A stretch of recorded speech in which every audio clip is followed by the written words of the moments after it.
Okay madam, please continue. Okay. శుక్లాంబరధరం విష్ణు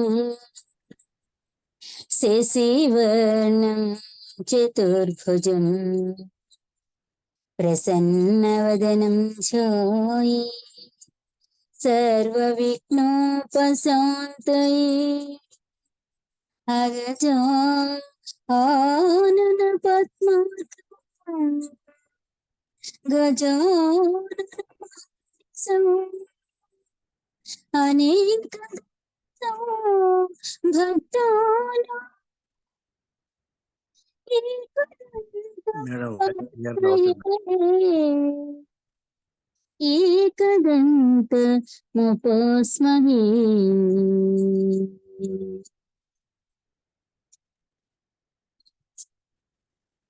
మనందరి గురువైన డాక్టర్ బ్రహ్మర్షి పితామహ పత్రిజీ స్వర్ణమాల అమ్మకి ఆత్మాభివందనాలు చేసుకుందాం.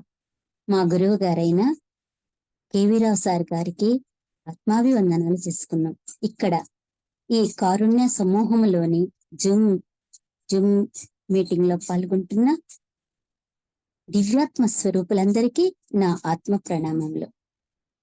మనము సప్తర్షి గురించి మనము చెప్పుకుంటూ ఉన్నాము. సప్తర్షులలో మొట్టమొదటి వాడు కశ్యపుడు, తర్వాత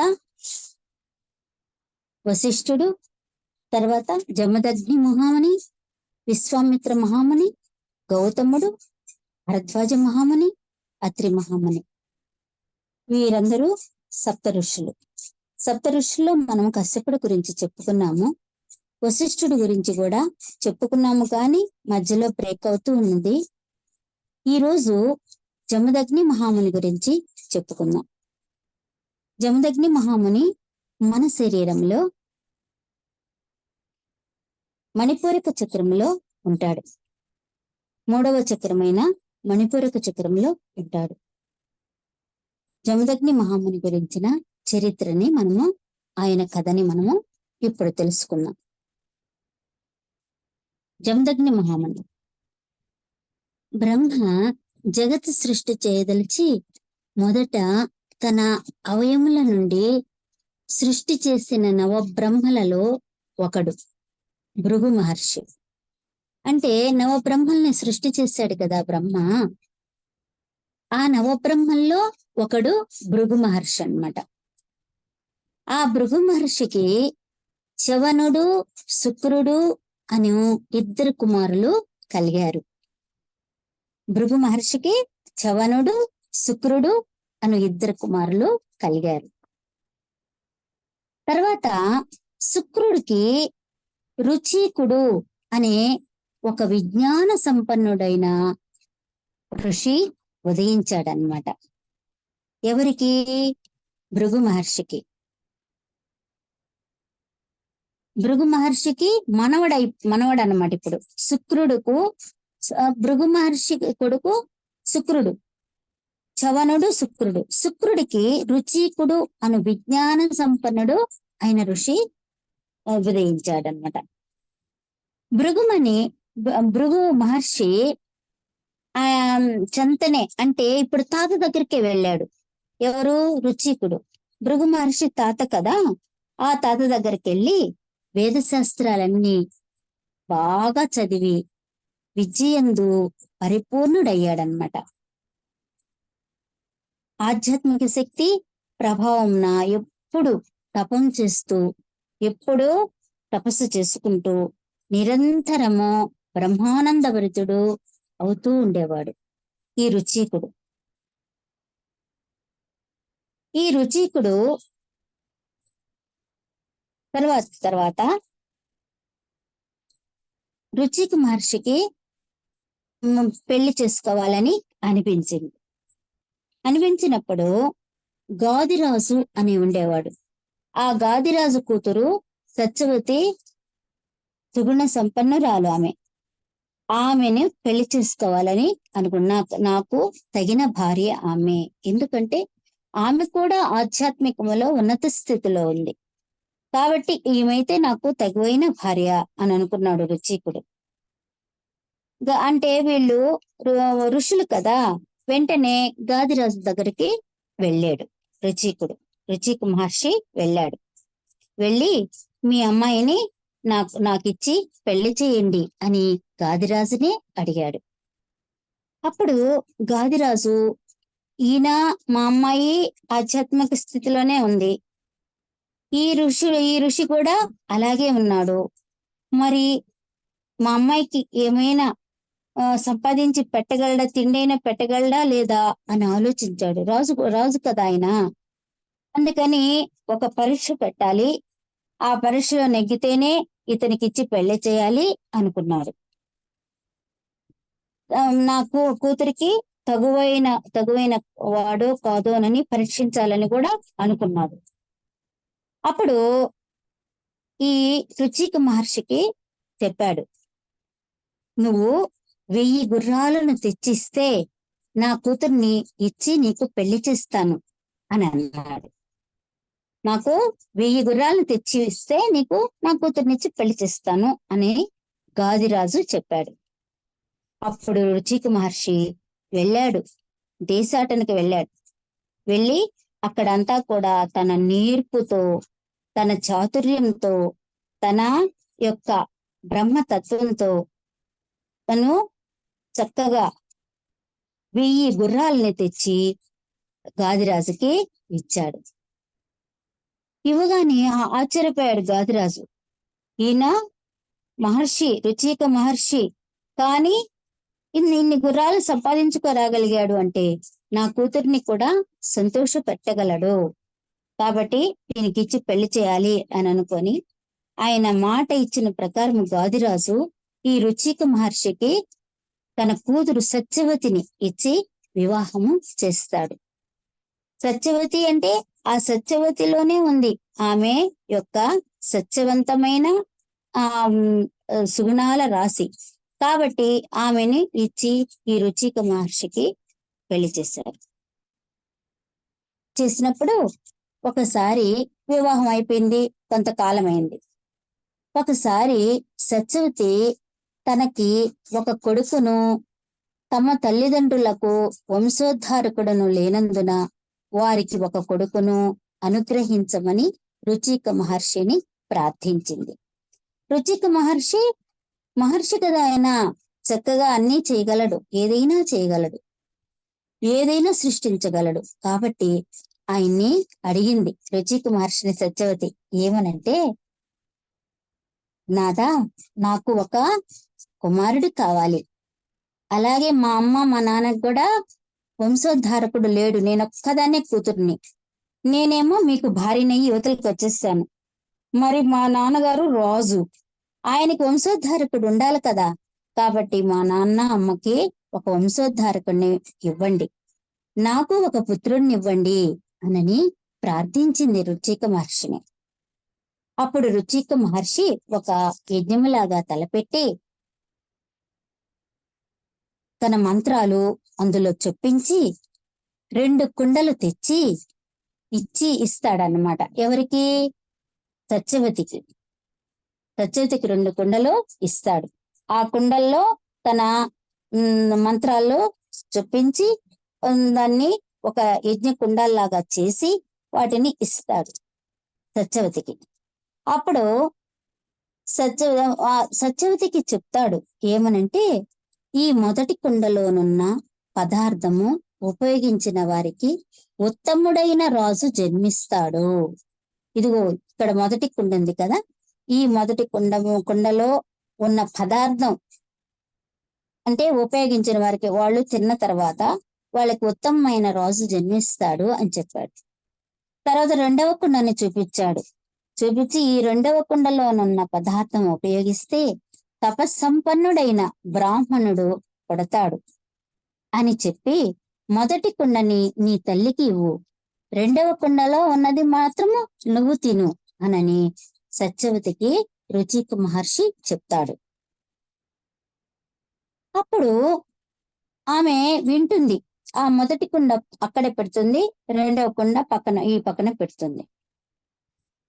చాలా సంతోషమైంది. ఎందుకంటే అడగంగానే తన భర్త వాళ్ళ అమ్మ నాన్నకి ఒక సంతానము, తనకి ఒక సంతానాన్ని ప్రసాదిస్తున్నాడు కదా అని. అప్పుడే సత్యవతి దగ్గరికి, అంటే ఆ సత్యవతి రుచికు మహర్షి ఉండే ఆశ్రమానికి తల్లిదండ్రులు అప్పుడే వస్తారు. అంటే గాదిరాజు భార్య ఇద్దరు అప్పుడే ఆశ్రమానికి వస్తారు. తల్లిదండ్రులను చూడంగానే సత్యవతికి సంతోషం ఉప్పొంగిపోయింది. సంతోషంతో ఎంతో సంబరపడిపోయింది అనమాట. అమ్మా నాన్నలు వచ్చారు కదా నా దగ్గరికి అనని ఎంతో సంతోషంతో మొదటి కుండను తాను తీసుకొని రెండవ కుండను తల్లికి ఇస్తుందన్నమాట. తల్లికి ఇవ్వాల్సింది మొదటి కుండ, కానీ మొదటి కుండని తను పక్కన పెట్టుకుంది, రెండవ కుండను తీసి తల్లికి ఇచ్చేసింది. తల్లికి ఇవ్వగానే ఆ విధంగా తల్లికి ఇవ్వగానే ఆ తల్లికి ఎవరు పుడతారు? ఒక విశ్వామిత్రుడు పుడతాడు. సత్యవతికి మాత్రము జమదగ్ని మహాముని పుడతాడు. ఇక్కడ ఏమైందంటే ఆ యజ్ఞ కుండల్ని మార్చేసింది అన్నమాట సత్యవతి. మొదటి కుండ తను తీసేసుకుంది, వాళ్ళ అమ్మకి ఇవ్వాల్సిన కుండని తను తీసేసుకుంది, రెండవ కుండను వాళ్ళ అమ్మగారికి ఇచ్చింది. ఇక్కడ బిడ్డలు తారుమారైపోయారు. ఇక్కడ తల్లిదండ్రులకి ఎవరు పుట్టారు? విశ్వామిత్రుడు పుడతాడు. సత్యవతికి మాత్రము జమదగ్ని మహాముని పుడతాడు. మనకి ఇప్పుడు మనము తెలుసుకోవాల్సింది జమదగ్ని మహాముని గురించి. ఇలా జమదగ్ని మహాముని పుట్టుక జరిగింది. జమదగ్ని బ్రాహ్మణ క్షత్రియ వర్గాలు ఉన్న ఋషి. ఎందుకంటే క్షత్రియుడు జన్మిస్తాడు అని చెప్పాడు భర్త. ఇక్కడ బ్రాహ్మణులకు పుట్టబడ్డాడు కాబట్టి ఇక్కడ బ్రాహ్మణ క్షత్రియ వర్గాలకి చెందిన ఋషి అయ్యాడు. ఎవరు? జమదగ్ని మహాముని. అగ్నిని సైతం భుజించగల దిట్ట జమదగ్ని మహాముని. అగ్నిని సైతం భుజిస్తాడన్నమాట. అట్లాంటి దిట్ట జమదగ్ని. లోకమునకు వెలుగు ప్రసాదించే సూర్యునిపై బాణాలు విసిరిన సాహసి. మన భూలోకానికి వెలుగునిచ్చే సూర్యుడు, ఆయన ఎవరు ఏం చేయలేరు. అట్లాంటి ఆయన మీదే బాణాలు విసిరాడనమాట ఒకప్పుడు. ఎవరు? జమదగ్ని మహాముని. అంటే అంతటి సాహస అన్నమాట. అలాగే పచ్చి కుండతో మంచినీరు తెప్పించే తపస్యాలి. జమదగ్ని మహామునికి పెళ్ళయింది, అన్ని విద్యలు నేర్చుకున్నాడు, పెళ్ళయింది. పెళ్ళైన తర్వాత తన భార్య చేత మంచినీరు తెప్పించుకునేవాడు. ఏ విధమైన దాంతో? పచ్చి కుండతో, అంటే అప్పటికప్పుడు మట్టితో తయారు చేసిన కుండతో నదిలో నుండి నీళ్లు తెప్పించుకొని దానితో భగవంతునికి అభిషేకం చేసేవాడు. అంటే పచ్చి కుండతో మంచినీరు తెప్పించే తపస్యాలి. అంతటి తపస్యాలు అన్నమాట. ఎవరు? జమదగ్ని మహాముని. దయాశీలము, వినమ్రత, విధేయం, క్రమశిక్షణ, క్షమాగుణం జమదగ్ని మహర్షికి ఆభరణాలు. అంతటి ఇన్ని గుణాలు ఉన్నాయన్నమాట. దయాశీలము, వినమ్రత, విధేయం, క్రమశిక్షణ, క్షమాగుణము జమదగ్ని మహర్షికి ఆభరణాలు. ఇవన్నీ ఆభరణాలు జమదగ్ని మహర్షికి. అంతటి మహనీయుడు జమదగ్ని మహాముని. జమదగ్ని తండ్రి రుచికుని చెంతనే విద్యనభ్యసించి వేద శాస్త్ర రహస్యములు తెలుసుకున్నాడు. జమదగ్ని తండ్రి రుచికుడు, అంటే తండ్రి సామాన్యుడు కాదు కదా, ఆయన ఋషి. ఆ ఋషి దగ్గరే ఈయన విద్యలన్నీ నేర్చుకొని చక్కటి వేదశాస్త్ర రహస్యాలన్నీ నేర్చుకున్నాడు. విజ్ఞానుడయ్యాడు. తపస్సు చేశాడు, మళ్ళా తపస్సు కూడా చేశాడు. తపస్సు చేసి బ్రహ్మను మెప్పించి వరాలు కూడా తీసుకున్నాడు. అంటే బ్రహ్మ గురించి తపస్సు చేశాడు జమదగ్ని మహాముని. అప్పుడు బ్రహ్మ నీకేం కావాలి అన్నప్పుడు ఆయన కోరికలన్నీ తెచ్చుకున్నాడు అన్నమాట. అట్లా తపస్సంపన్నుడైన జమదగ్నికి తన ముత్తాత అయిన భృగు మహర్షి బ్రహ్మ వలన తాను పొందిన కపిల అను ఆవును కానుకగా ఇచ్చాడు. ఇప్పుడు జమదగ్ని మహర్షికి ముత్తాత అవుతాడనమాట. ఎవరు? భృగు మహర్షి. భృగు మహర్షి దగ్గర ఆయన ఆయన ప్రశంసలు అందుకున్నాడు అన్నమాట. ముత్తాత ఆయన ఈ భృగు మహర్షి అయిన ముత్తాత ఆయన ఈ జమదగ్ని మహాముని యొక్క శక్తులన్నీ చూసి చాలా సంతోషించాడు. ఆయన దగ్గర ఒక కపిల అనే ఒక ఆవు ఉండేది. అంటే మనము వశిష్ఠుడి దగ్గర ఒక కామధేను ఉంది అని అనుకున్నాం కదా, అట్లాంటి కామధేనువి కపిల ఆవు అన్నమాట. ఈ కపిల ఆవు ఆయన దగ్గర ఉంది. ఎవరి దగ్గర? భృగు మహర్షి దగ్గర ఉంది. భృగు మహర్షి ఈ జమదగ్ని మహాముని యొక్క ఆ తపశక్తికి, ఆయన విజ్ఞానానికి జ్ఞానానికి అభ్యసించిన ఆ వేద శాస్త్రంలో ఇవన్నీ తెలుసుకున్నాడని సంతోషించి వెంటనే ఆయనకి ఆ కపిల అనే ఆవుని కానుకగా ఇచ్చాడనమాట. ఇప్పుడు ఎన్నో వరాలు పొందున్నాడు జమదగ్ని మహాముని. ఎంతో వేద శాస్త్రాలని రహస్యాలని తెలుసుకొని ఉన్నాడు. పైగా కపిల ఆవును కూడా పొందాడు. జమదగ్ని మహాముని ఈ విధంగా అయిన తర్వాత యుక్త వయసు రాగానే జమదగ్ని రేణుకను పెళ్లి చేసుకున్నాడు. యుక్త వయసు వచ్చింది రాగానే రేణుకామాతని పెళ్లి చేసుకున్నాడు. తపో మహత్యంతో కపిల హోమధేనువును సంపాదించుకున్నాడు కదా. ఈ హోమధేనువు ఏం కావాలంటే అది ఇస్తూ ఉంటుంది. ఆనందంతో జమదగ్ని రేణుకామాత ఇద్దరు కలిసి అన్ని భోగాలు అనుభవిస్తూ ఉన్నారు. ఇంకా అన్ని ఉన్నాయి కదా. ఇటు ఆధ్యాత్మికం ఉంది, ఆయనకి శక్తి ఉంది, సూర్యుని కూడా సాధించగల శక్తి ఉంది. ఒక కుండని పచ్చి కుండతో నీళ్లు తెచ్చుకునే అంత శక్తి కూడా ఉంది. పైగా కపిల ఆవు ఉంది. అన్ని భోగాలు ఆయనకి వచ్చున్నాయి కాబట్టి రేణుకామాతతో ఆనందంగా ఆయన గడుపుతూ ఉన్నాడు. ఎవరు? జమదగ్ని మహాముని. ఆశ్రమం ఉంది వాళ్ళకి. ఆశ్రమంలో అన్ని ఉన్నాయి కాబట్టి సర్వభోగాలు అనుభవిస్తూ ఉన్నాడు. ఒకరోజు జమదగ్ని మహాముని భార్య రేణుకతో కలిసి నర్మదా నది తీరంలో స్వేచ్ఛగా విహరిస్తూ ఉన్నారు.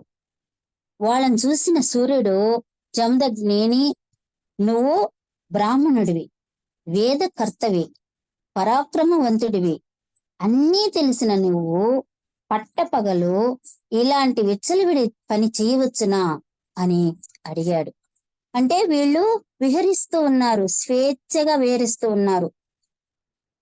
నర్మదా నది తీరంలో విహరిస్తున్నారు. వాళ్ళు ఇష్టం వచ్చినట్టు విహరిస్తున్నారు. సూర్యుడు చూశాడు పైనుండి. చూసి ఈ విధంగా అడిగాడు, నువ్వు విచ్చలవిడితనము చేయవచ్చునా పట్టపగలు అనని హెచ్చరించాడనమాట సూర్యుడు.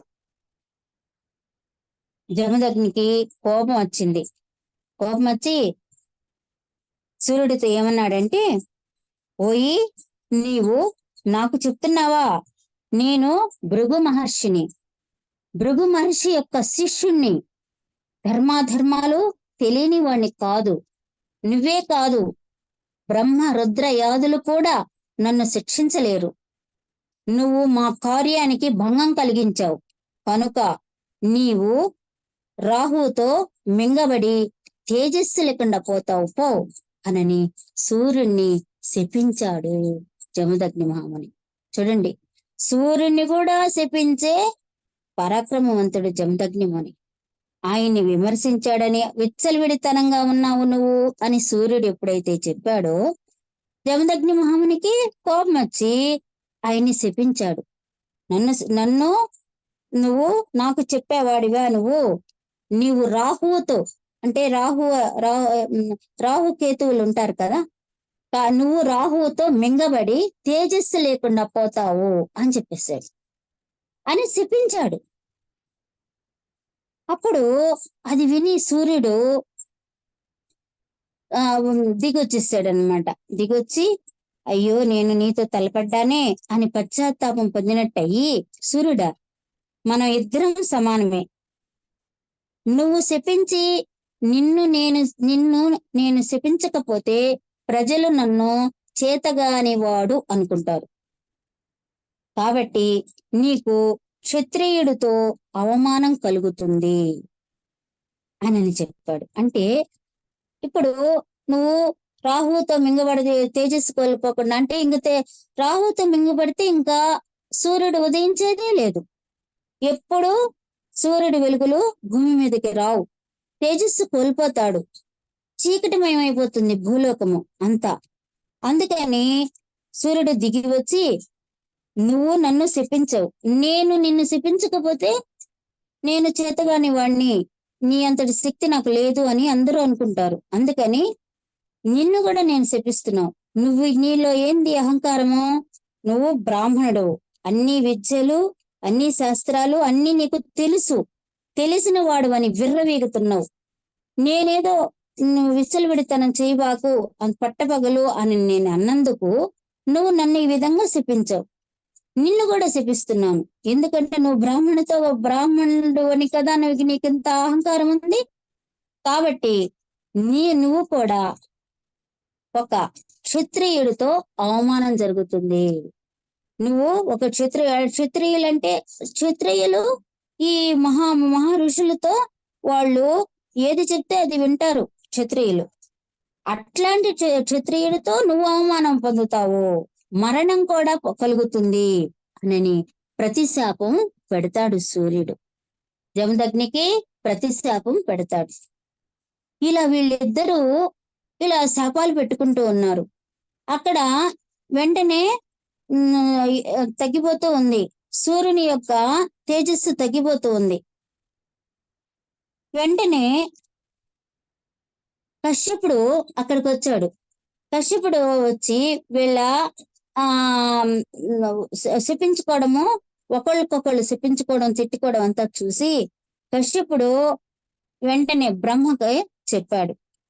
బ్రహ్మకు చెప్పగానే బ్రహ్మ వాళ్ళ దగ్గరికి వెంటనే వచ్చేసాడు. వచ్చి ఇద్దరిని శాంతపరిచి ఇద్దరికి వాళ్ళ శాపాలే వాళ్ళకు మంచి జరిగేలా ఆశీర్వదిస్తాడు. ఎట్లా? సూర్యుడికి ఎప్పుడో ఒకసారి రాహుతో మింగబడ్డము, తర్వాత ఈ జమదగ్ని మహాముని క్షత్రియుడితో అవమానపడ్డము, మరణించడం జరగకుండా కేవలం ఒక్క అవమానం జరగడమే ఉండేటట్టు ఆ బ్రహ్మ వాళ్ళిద్దరికి సర్ది చెప్పి, ఆ శాపాలు మంచే జరుగుతుంది, లోక కళ్యాణమే జరుగుతుంది అని చెప్పి బ్రహ్మ వెళ్ళిపోతాడు. ఈ విధంగా వాళ్ళ శాపాలు ఈ విధంగా జరిగాయన్నమాట. ఆ తరువాత రేణుకకు 9 కొడుకులు పుట్టారు. 9 కొడుకులు పుట్టారు రేణుకా మాతకి. వారు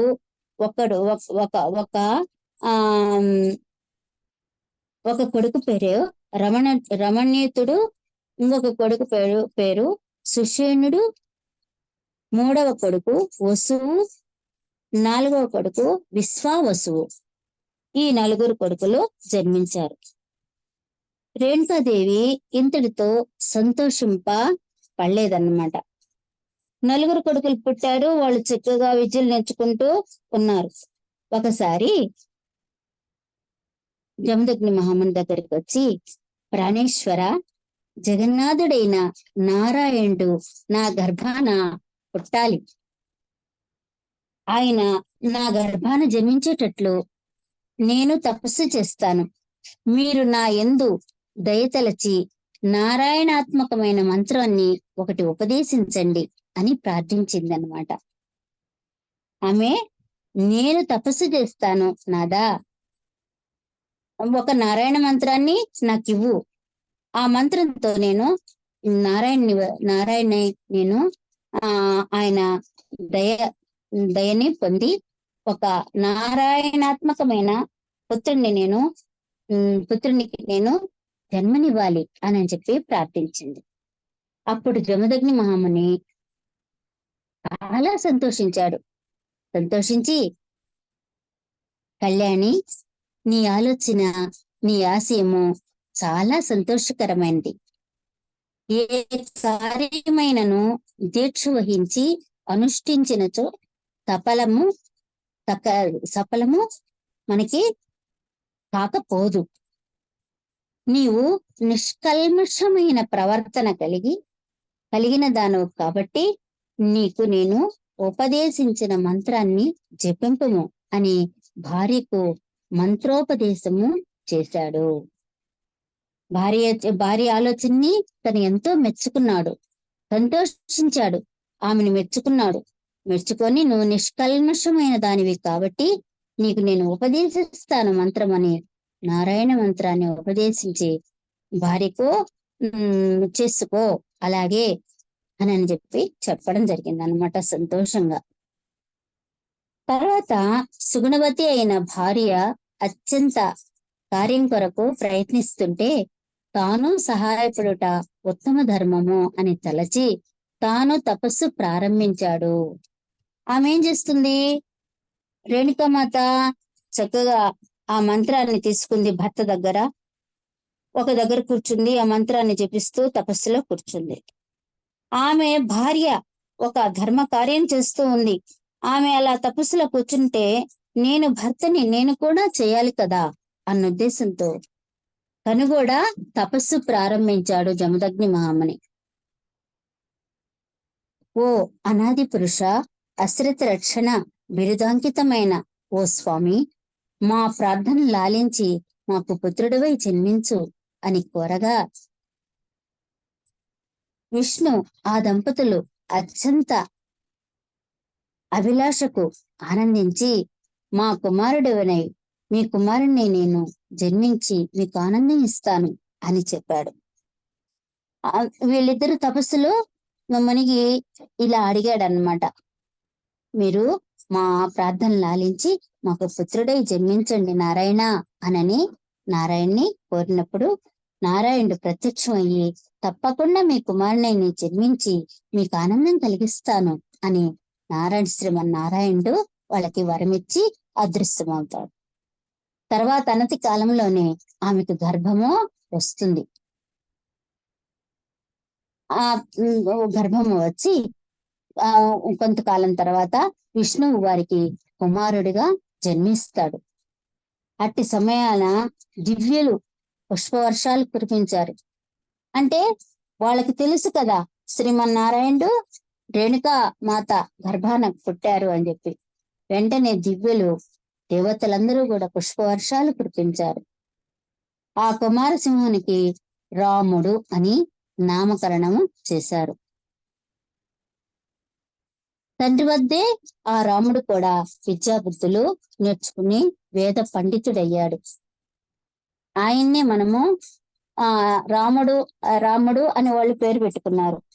తర్వాత ఆయనకి పరుసు ఆయుధంగా లభిస్తుంది కాబట్టి పరశురాముడు అయ్యాడనమాట. ఇలా రోజులు గడుస్తున్న ఒకనాడు రేణుకాదేవి నీళ్లు తెచ్చుకునేందుకు నదికి వెళ్ళింది.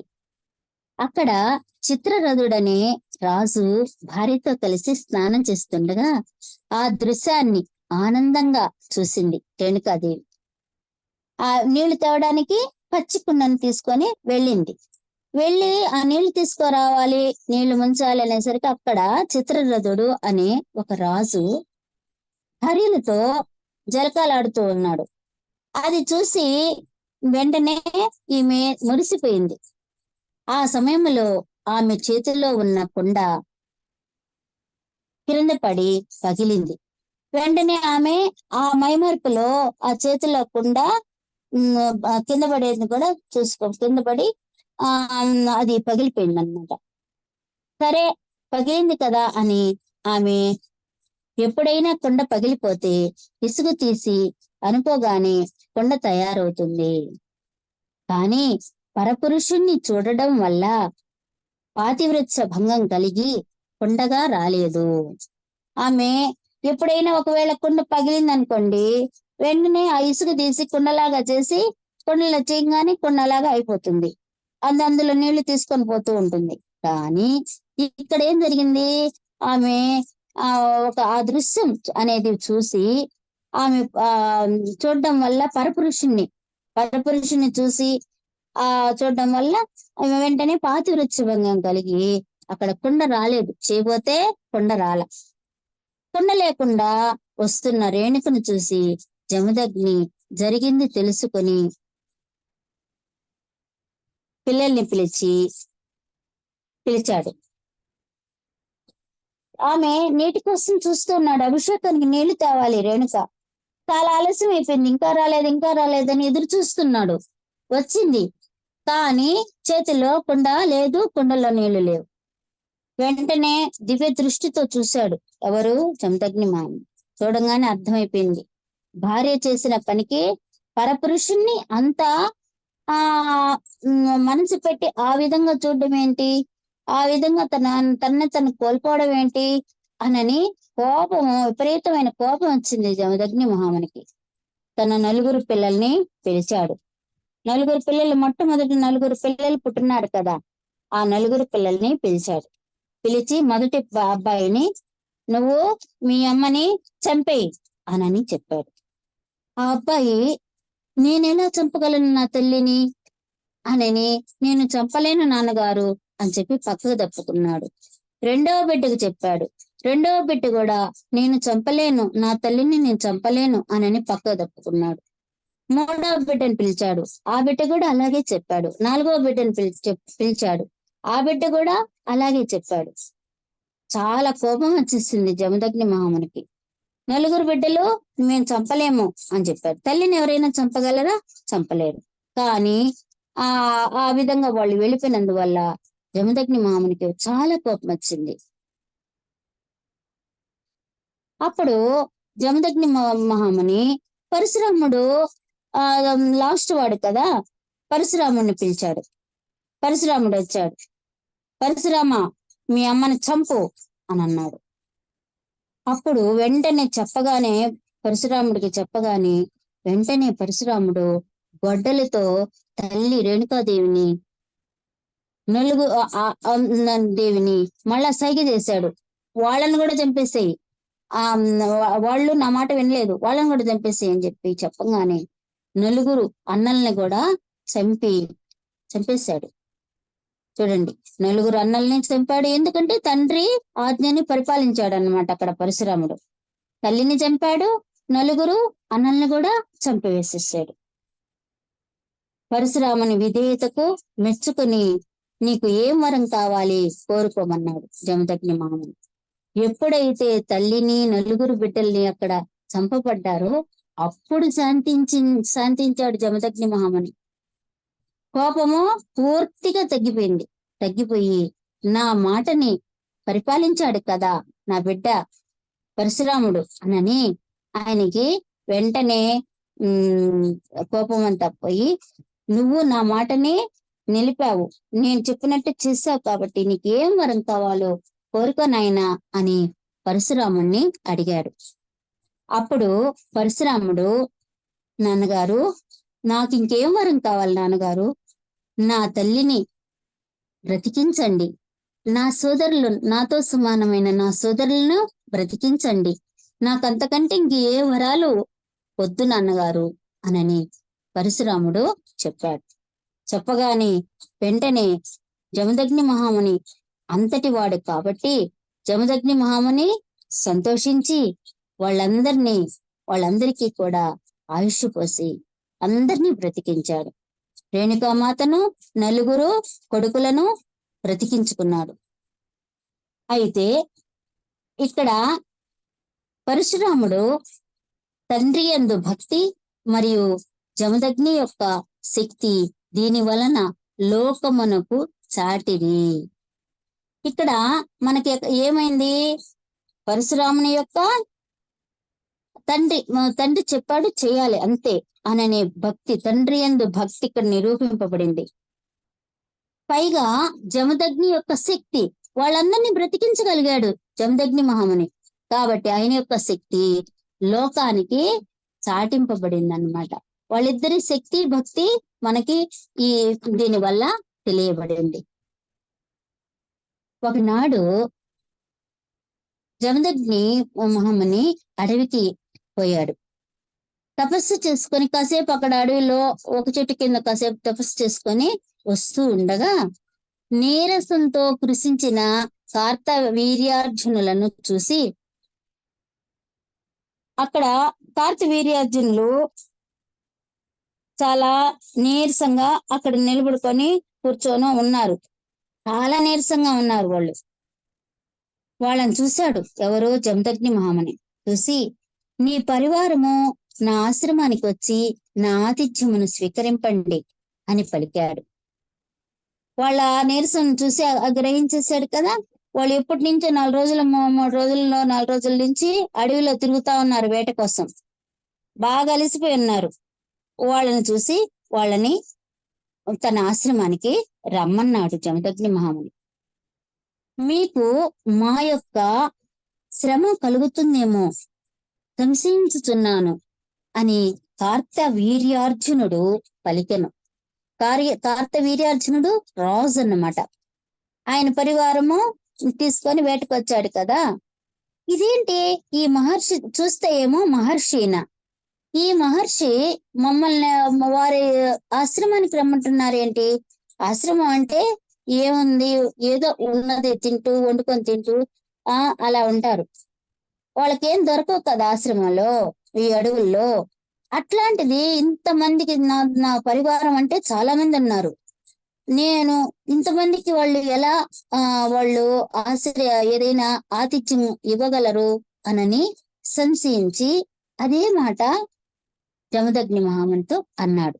అంటే అప్పుడు జమదగ్ని మహాముని ఏమన్నాడో తెలుసా? ఓ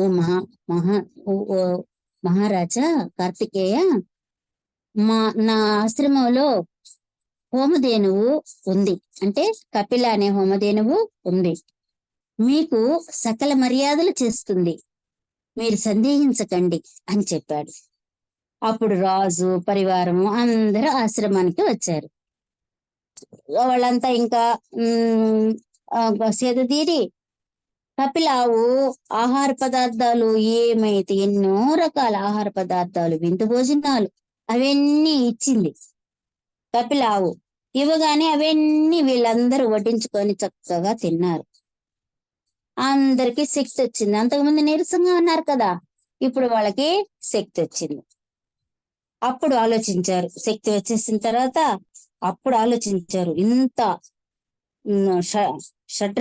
శ్వేతమైన భోజనాలు, ఇంత మనకి విందు భోజనాలు ఇలా పెట్టగలిగిన ఈ మహర్షి, ఈ కపిల ఆవు ఎంతటి సంపన్నంగా ఉన్నారు ఇక్కడ అనని అప్పుడు ఆలోచనలో పడిపోయి కార్తవీర్యార్జునుడు కపిల ఆవు యొక్క మహిమను తెలుసుకుని దానిని ఎలాగైనా పొందాలి అని జమదగ్ని మహాముని దగ్గరికి వచ్చాడు. అంతకుముందు మనం వశిష్ఠ మహర్షిది ఇలాగే చదువుకున్నాం. వశిష్ఠ మహర్షి దగ్గర ఉన్న కామధేనువును విశ్వామిత్రుడు కోరుకున్నాడు.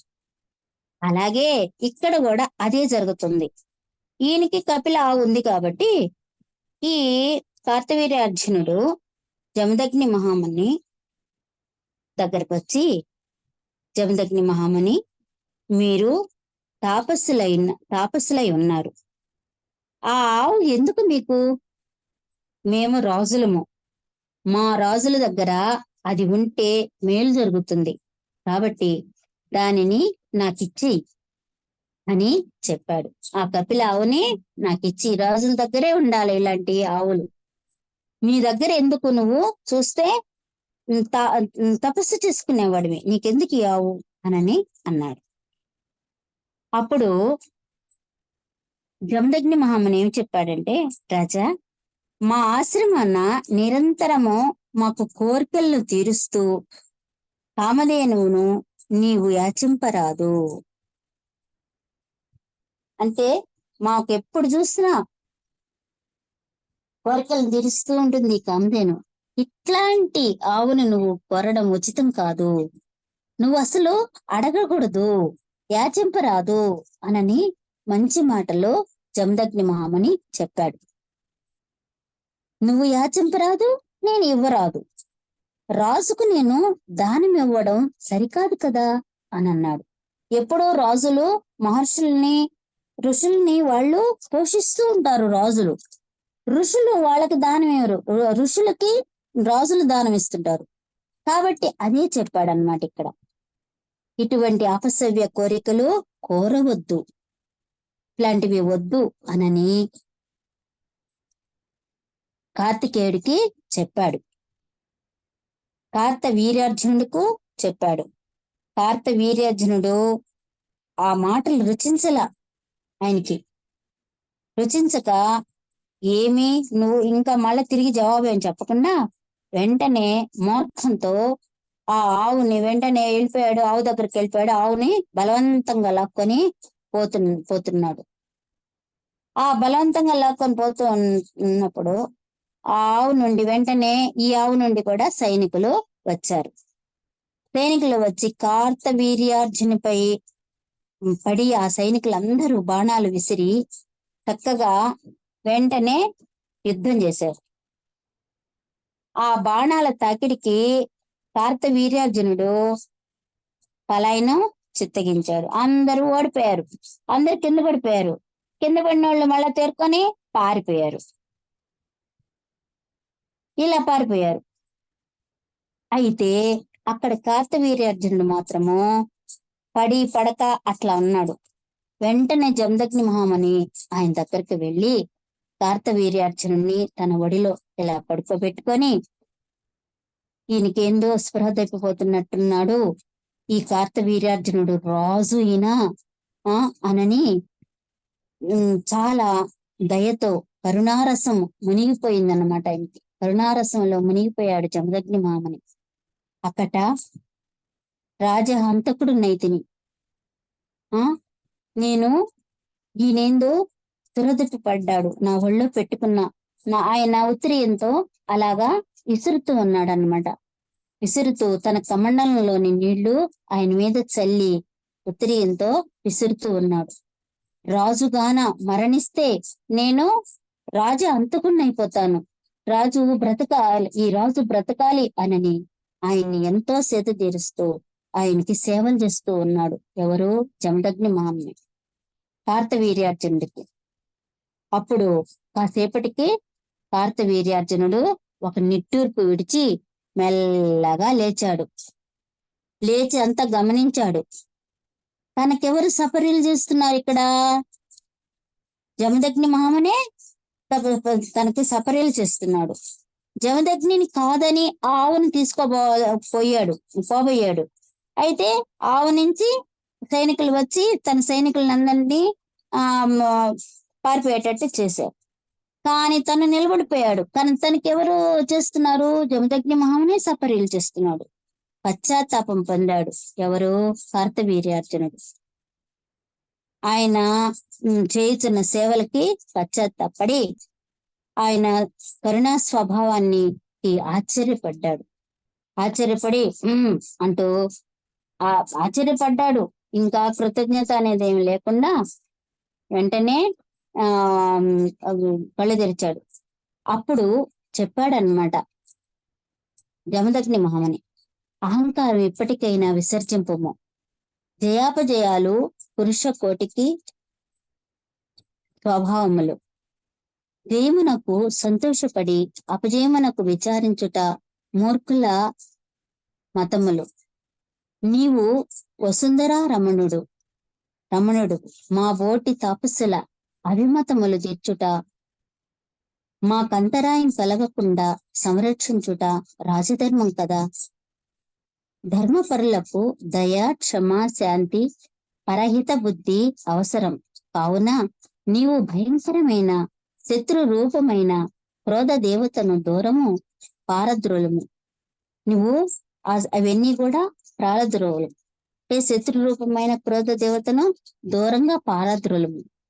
ఎవరెట్టి పుణ్యకర్మలు చేసుకొనరు అందులకు తగిన ఫలములు అనుభవించెదరు. కావున నా తప ఫలంపైన కామధేనువు కొరకు నీవు ఆశపడకు అని ఈ వచనాలన్నీ కూడా పలికాడన్నమాట జమదగ్ని మహాముని. మహానుభావుండును, నిర్వికారుండును, పరమశాంతి స్వభావుండును, దయామూర్తి అయిన జమదగ్ని నిండు ప్రేమతో కౌగిలించుకొని వచ్చా పోయిరా అని పలికాడు. ఆయన్ని కౌగిలించుకున్నాడు. కార్తవీర్యార్జున్ని కౌగిలించుకొని వచ్చా పోయిరా అనని చెప్పాడు. అప్పుడు కార్తవీర్యార్జునుడు తన పొరమనకు ఇంకా ఈయనకి కొంచెం సిగ్గుపడ్డాడనమాట. అయ్యో నేను ఇంతటి పరాభం పొందానే అని సిగ్గుపడి వెంటనే లేచి తన పురానికి వెళ్ళిపోయాడు. జమదగ్ని మహర్షి యథాప్రకారము తపోనిష్టలో దినము గడుపుతూ ఉన్నాడన్నమాట. కార్తవీర్యార్జునకు కపిల కాంక్ష ఎక్కువైంది. ఆహార నిద్రల దూరం అయ్యింది. దత్తాత్రేయుడు వసంగిన దివ్యాస్త్రములతో మరలా ఆశ్రమానికి దండెత్తాడు. చూడండి, కార్తవీర్యార్జునుకు ఆ కపిల ఆవు మీద వెళ్ళిపోయాడు. కానీ మళ్ళా ఎట్లయినా ఆ కపిల ఆవు నేను సంపాదించుకోవాలి అని మళ్ళా వచ్చాడు. దత్తాత్రేయుడు తనకి చాలా ఆయుధాలు ఇస్తున్నాడు అనమాట. దత్తాత్రేయుడు దగ్గర పొందున్నాడు కార్తవీర్యార్జునుడు. అంటే దత్తాత్రేయుని శిష్యుడు అన్నమాట కార్తవీర్యార్జునుడు. ఆయన దగ్గర చాలా ఆయుధాలు పొందున్నాడు, దివ్యాస్త్రాలు పొందున్నాడు. కాబట్టి వాటికంతా కూడా వచ్చాడు, ఆశ్రమం మీదకి దండెత్తొచ్చాడు. జమదగ్ని ఆశ్చర్యంతో కపిల చెంత చేరి వేగమే మహావీరులను యువము నాకు సహాయాలుగా త్వరగా పంపమని ప్రార్థించాను.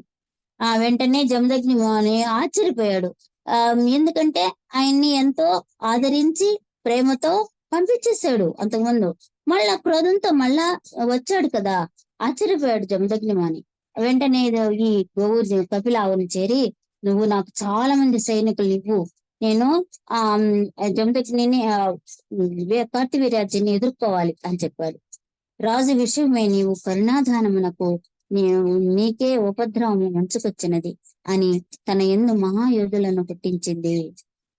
చూడు, నువ్వు రాజు విషయంలో నువ్వు కరుణాదానమునకు పోయావు, ఇప్పుడు చూడు నీకే ఉపద్రవం వచ్చిందని వెంటనే ఆవు చాలా మహాయోధులను అంటే సైనికులను పుట్టించింది.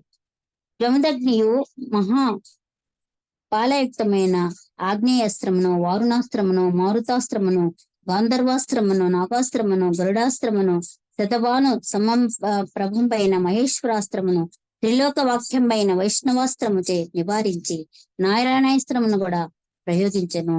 ఈయన దగ్గర కూడా చిన్న అస్త్రాలు లేవు. ఎవరి దగ్గర? జమదగ్ని మహాముని అన్ని అస్త్రాలు ప్రయోగించాడు కార్తవీర్యార్జునపై.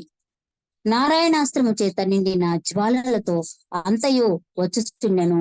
గత్యంతరం లేక ధనుర్బాణాలు త్యజించి నమో నారాయణాయ నమః అని జపించి నిలిచెను. నారాయణాస్త్రము చల్లారెను. అనంతరము జమదగ్ని నవ్వుచు, రాజా, నా అస్త్రమునకు నమస్కారం చేస్తున్నావు అనగానే రాజు మూర్ఛపోయాడు. మరలా రాజు మేల్కొని దురాక్రమణము చేస్తున్నాడు.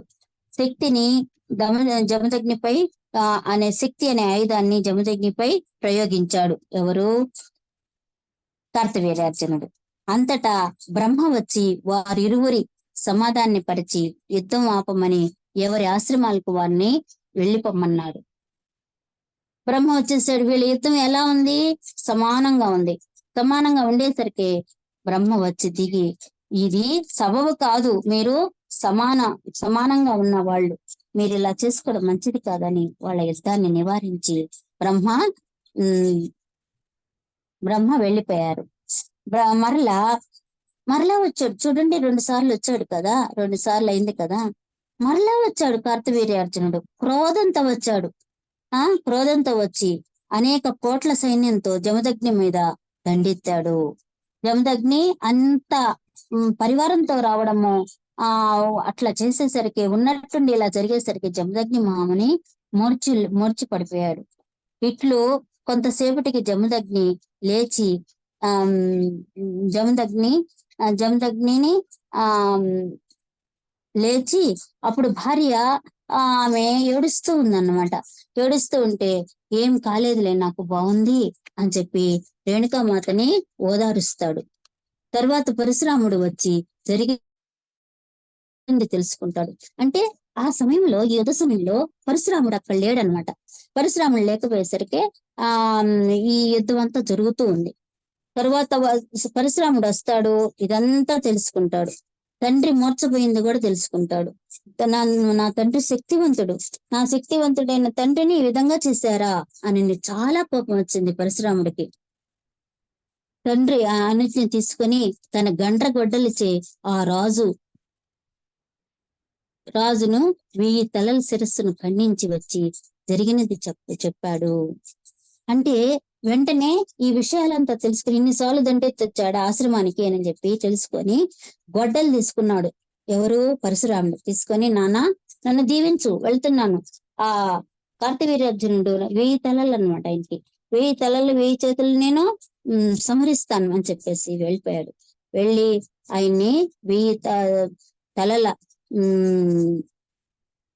1000 చేతులు ఆ శిరస్సును ఖండించేశాడు అనమాట. ఖండించి జరిగింది వచ్చి చెప్పాడు తండ్రికి.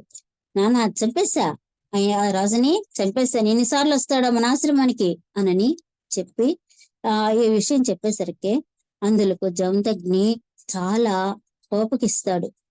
కోపగించి, నువ్వు ఎంత పని చేశావు, ఎంత పని చేశావు, విష్ణుమూర్తి అవతారం అని కూడా జమదగ్ని చూడకుండా నువ్వు నేను పోయావు, ఏదో కొంచెం భయపెట్టి రావాలా, నువ్వు రాజుని చంపేసి వస్తావా, ఎంత పని చేసావు, రాజుని చంపకూడదు కదా, మన దేశాన్ని పరిపాలించే ఆయన్ని చంపకూడదు, మనము ఋషులము, అలా చంపకూడదు అనని. ఆయన విష్ణుమూర్తి అవతారము అని కూడా తెలుసు ఎవరికి? జమదగ్ని మహామునికి తెలిసి వెంటనే ఏం చేశాడు, నువ్వు రాజు ఎంత చెడ్డవాడైనను అతన్ని చంపడం మహాపాపం కాబట్టి నువ్వు 7 ఏడాది పాటు, అంటే 1 సంవత్సరం పాటు తీర్థయాత్రలు చేసి తీర్థయాత్ర చేసి రాపో, నువ్వు ఇక్కడ ఉండకూడదు, ఒక్క క్షణం కూడా నీ మొహం నాకు చూపించబాకు, రాజును చంపేసి వచ్చావు అనని పంపించేశాడు. పరశురాముణ్ణి యాత్రలకి 1 ఏడాది యాత్రలు చేసి రాపో తీర్థయాత్రలు చేసి రాపో అని పంపించేశాడు. వెంటనే వెళ్ళిపోయాడు ఎవరు? పరశురాముడు. ఇప్పుడు ఇక్కడ ఏం తెలిసింది మనకి? జమదగ్ని శాంతము మరియు కుమారుడు అని కూడా చూడకుండా పరశురామునికి శిక్ష విధించాడనమాట. ఇదంతా కూడా జమదగ్ని మనకు తెలియచున్న ఆయన యొక్క శాంతము, మళ్ళా పరశురాముడికి బిడ్డని కూడా చూడకుండా ఆయన విష్ణుమూర్తి అవతారం అని కూడా అనుకోకుండా ఆయనకి శిక్ష విధించాడు 1 సంవత్సరం పాటు. ఈ విధంగా వెళ్ళిపోయాడు పరశురాముడు. ఆ తర్వాత కొంతకాలానికి కార్తవీర్యార్జుని కుమారులు, వీర్యార్జునుడు ఇప్పుడు లేడు, చనిపోయాడు, పరశురాముడు చంపేశాడు. కుమారులు ఉన్నారు కదా, ఆ కుమారులు తమ తండ్రి మరణమునకు కారణము జమదగ్ని అని తలచి అతన్ని చంపివేశను. వెంటనే వాళ్ళు వచ్చారు, మన తండ్రి ఎందుకు చనిపోయాడు, ఈ జమదగ్ని వల్లే కదా మన తండ్రి చనిపోయాడు అని చెప్పి తెలుసుకొని వాళ్ళు వచ్చి జమదగ్ని మహాముని చంపేశారు.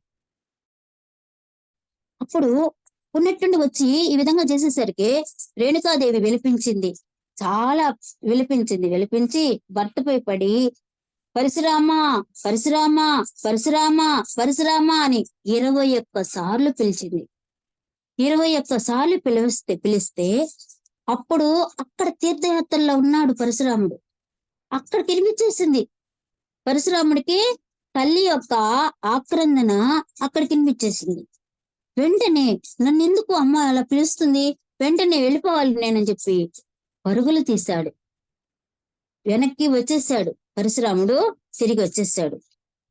చూశాడు, తల్లిని సోదరుల్ని ఓరడించాడు. ఏం చేశాడు?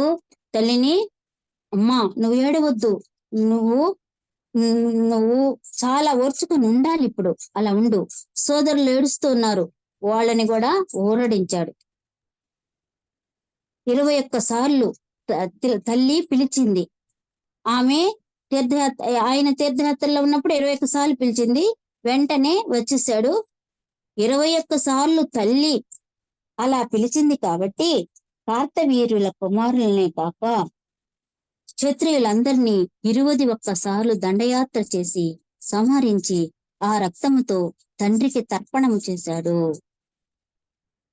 రేణుక కూడా ఇప్పుడు వెంటనే ఏం చేశాడు, భలే కోపం వచ్చేసింది కదా, ఎవరికి? పరశురాముడికి. క్షత్రియులు అంటేనే కోపం. ఎందుకంటే క్షత్రియులు వచ్చి తన తండ్రిని చంపారు కాబట్టి నేను ఆ పగ తీర్చుకోవాలి అనని వెంటనే గొడ్డలు తీసుకొని 21 సార్లు అమ్మ తనని పిలిచింది కాబట్టి 21 సార్లు 21 రోజుల మీద దండయాత్ర చేసి ఇప్పుడు కార్తికేయుని యొక్క కార్తవీర్యార్జుని యొక్క కొడుకులందరినీ చంపేశాడు. ఇంకా 21 రాజ్యాల మీద పోయి 21 మంది రాజులను చంపేసి తిరిగి వచ్చి ఆ రక్తాన్ని తీసుకొచ్చి తర్పణం చేశాడు తండ్రికి. రేణుక కూడా భర్త మరణముతో తను కూడా మరణించింది. వెంటనే రేణుకామాత కూడా భర్త ఎప్పుడైతే మరణించాడో అప్పుడు ఆమె కూడా మరణించింది. అప్పుడు బ్రహ్మ సరస్వతి నది నందు స్నానం చేయించి విముక్తుడైన భాస్కరుని వల్లే తండ్రి తనువును తన సరస్వతి జలమున ముంచెను. అప్పటిదాకా తండ్రి శరీరము తల్లి శరీరము అప్పటిదాకా ఉంచున్నారన్నమాట. ఈయన తర్పణం చేసి ఆ బ్రహ్మ సరస్వతి నది ఉంది కదా, అక్కడ ఆ నదిలో ఆ శవాల్ని ముంచాడు, ఆ బాడీల్ని ముంచి అప్పుడు తండ్రి తనువును కూడా సరస్వతి జలమున ముంచాడు అనమాట. ముంచిన తర్వాత అప్పుడు ఎప్పుడైతే ముంచాడో ఈ రక్త తర్పణం అయిపోయి ఆ నదుల్లో ఎప్పుడైతే ముంచాడో అప్పుడు జమదగ్ని మహాముని పునర్జీవితుడయ్యాడు. చూడండి వాళ్ళ మహిమలు ఎలా ఉన్నాయి. వెంటనే ఆ పరశురాముని యొక్క శక్తి ఆ జలములో ముంచినందువల్ల వెంటనే వాళ్ళు పునర్జీవితులు అయ్యారు. ఇద్దరు ఎవరు? రేణుకాదేవి కూడా పునర్జీవితి అయింది. అప్పుడు బ్రహ్మాది దేవతలందరూ కూడా అక్కడికి వచ్చి నిలబడ్డారు. వాళ్ళు జమదగ్నిని స్తుతించి, మునిచంద్రమా, నీవు నీ భార్యతో వెళ్ళుము, భార్గవ రాముని వలన కావలసిన కార్యము ఇంకనూ ఉన్నది. భార్గవ రాముడు అంటే ఇక్కడ పరశురాముడు అన్నమాట. పరశురాముడు మీకు పుత్రుడుగా లభించినందువల్ల మీరు తిరిగి బ్రతకగలిగారు. చనిపోయిన వారు ఇన్ని రోజులు శవంతో అంటే బాడీ అలాగే ఉంది, ఇద్దరు అలాగే ఉన్న వాళ్ళు మళ్ళా ఈ రక్త తర్పణము ఈ సరస్వతి నది ముంచడం వల్ల మీరు ఆ పరశురాముని శక్తి వల్ల మీరు మళ్ళా బ్రతికారు. మీది ఉత్తమ జన్మ. చనిపోయి మళ్ళా బ్రతికారు. మీరు చాలా ఈ చేయవలసింది ఉంది. మీరు భార్గవ రాముడికి ఇంకా చాలా పనులు ఉన్నాయి కాబట్టి మీరు సప్తర్షి మండలంలో మీకు ఒక స్థానం ఇస్తున్నాము అని జమదగ్నికి చెప్పారనమాట. అప్పుడు సప్తర్షి మండలం స్థానమునకు వాళ్ళు జమదగ్ని మహాముని రేణుకను కూడా తీసుకెళ్లారు. అయితే రేణుక జమదగ్నిలో లీనమైంది. ఆ జమదగ్ని మహాముని సప్తర్షి మండలంలో ఒక నక్షత్రం లాగా ఇప్పుడు ఉండి ఈ భూమిని పరిపాలన చేస్తూ ఉన్నారు ఈ సప్త ఋషులందరూ. సప్త ఋషుల్లో 3వ వాడు జమదగ్ని మహాముని. మణిపూరక చక్రంలో ఉండే ఈ జమదగ్ని మహాముని కథని మనము ఇప్పుడు తెలుసుకున్నాము. సప్తర్షి జమదగ్ని మహామునికి మనము అనేక వందనాలు చేసుకున్నాము. ఓకే మాస్టర్స్, ఇప్పుడు జమదగ్ని మహాముని యొక్క కథను తెలుసుకున్నాము. సంతోషం సంతోషం సంతోషం. వినిన అందరికీ కృతజ్ఞతలు, ధన్యవాదాలు. నాకు ఈ అవకాశం ఇచ్చిన కారుణ్య